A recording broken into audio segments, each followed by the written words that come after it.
So before you watch this video, I'm going to suggest that you at least go and listen to Jordan Peterson's second podcast with Sam Harris and probably watch at least half a dozen of Jordan Peterson's videos. So this is an atheist's defense of Jordan Peterson. I'm going to defend Jordan Peterson to the atheists out there, the virulent, vociferous, angry atheists, the militant atheists who I was once a part of.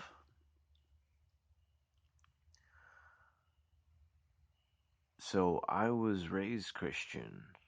My father was a minister. I went to church my entire life. I went to a Bible college. I graduated from said college. And mainly, what I learned in that college is that people people trying to sell you organized religion usually have an ulterior motive. I never seen so many backstabbing people in my entire life. Just incredible the extent that these people would go to get ahead and how they would pull someone else down. And I might talk about that at another time about what happened to my dad and how his life went um, within the ministry. It wasn't good. I can say that. It wasn't good. But this is not about that. I'm here to talk about Jordan Peterson and his ideas about what religion is and what it should be. So, after leaving Christianity, I became an angry atheist. And my idea of the world was that tear down all religious structures. Atheism should reign above all. Not really reign, that's the wrong word, but that religion was poison to everyone and it should be removed from all of society. That was how I thought. And I understand why people would think that. I really do. But in recent years, and this has been some 8, 9 years since I became an atheist, I've spent a lot of time thinking about the meaning of life. And me, the meaning of life is what you make it. The meaning is whatever you make, what you want it to be in your life. It could be anything. It could be many things. It could be nothing. I don't know if that's true, but I can honestly say that Jordan Peterson, what he says is the first thing I've heard that really makes sense from both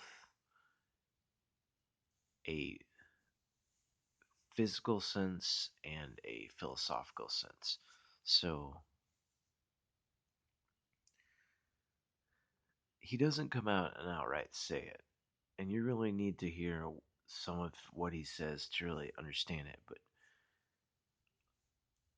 I think he is really speaking to changing religion fundamentally into something different to what it is not today.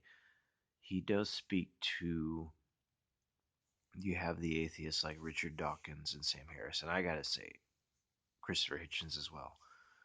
these individuals, especially Christopher Hitchens, Richard Dawkins, and Dan Barker, these people had a huge positive impact on my life, shaking me out of my rigid religion. They shook me out of it, and that was a good thing.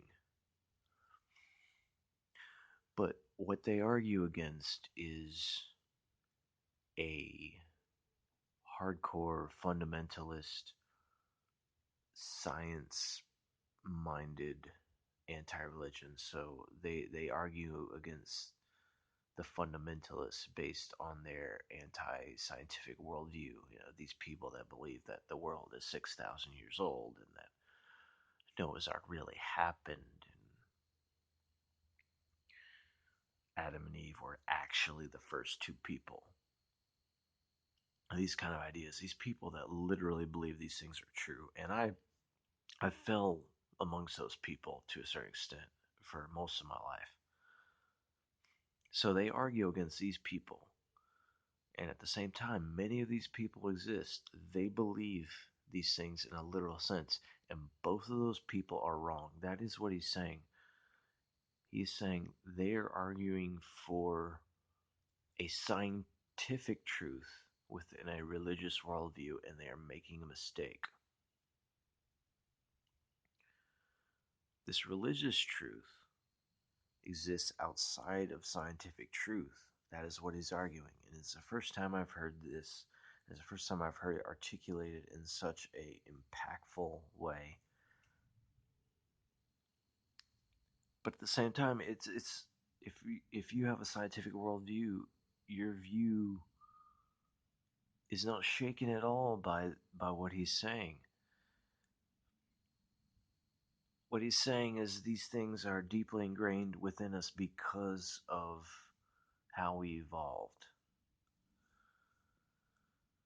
And because we evolve these things, we can't shake them loose. You can't remove religion. So, how about we change it? So, how about we make it into mythology and stories? How about we make it into something that we can all learn from? It's not literal truth, but it's a truth that speaks to how we all live. And I think that's what he's going toward. And he doesn't like to speak about himself personally. He doesn't want to get into his own, whether he literally believes in God.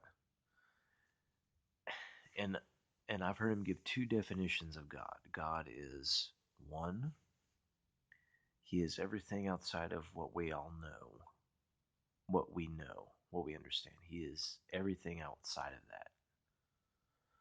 And he is also the representation of the highest thing of the dominance hierarchy. He is the top. He is everything up here. That is God. So those two things, take those two things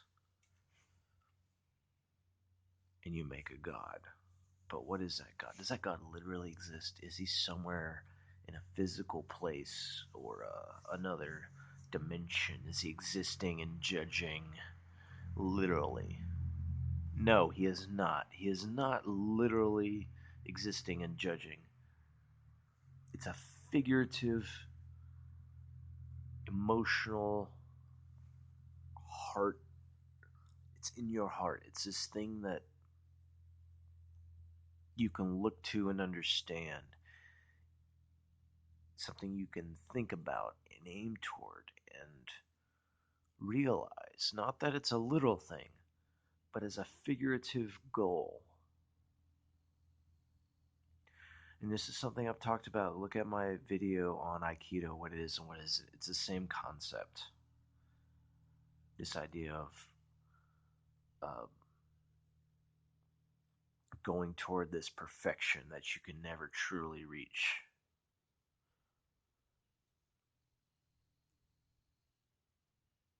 Well, maybe you could.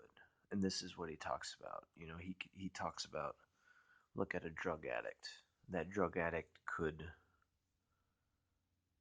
crumble to the depths of hell. and you can see it. You can see this person descend to the lowest levels of literal hell through continually making the wrong decisions and damaging themselves. Well, what if you made continually the right decisions and improved yourself? This is what I live for. This is what I go toward. Making those right decisions as best I can. How do I perfect myself? And this is, I'm going to talk about this later on. This is what Aleister Crowley strove for, in a sense, becoming God. What is your what is your inner angel, your perfect self? What is that thing? How do I get in contact with that? I don't know if you can literally get in contact with it. It's not like a literal thing. I can talk to this person, but maybe it's a figurative, it's a concept I can hold on to. Imagine this, your perfect self. Create that potential within yourself. What it is. What is me perfected? Me perfected beyond, even beyond what I can really imagine. If I could be the most perfect, enlightened, fulfilled, meaningful entity, if I could be that, what would that be? Imagine that to the best that you can and aim toward that. That is God. That is what you aim toward. It's not a literal thing. I'm not thinking about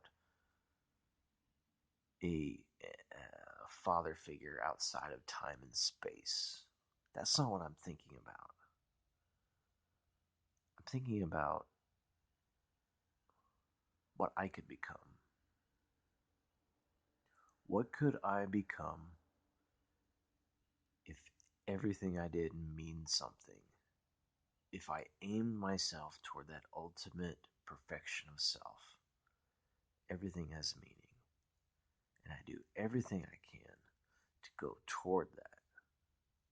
What could I do? I think that's what he's saying.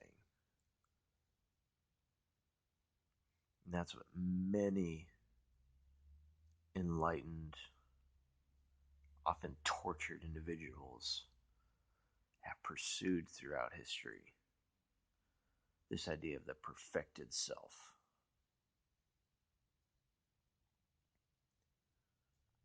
Abandoning the present pleasures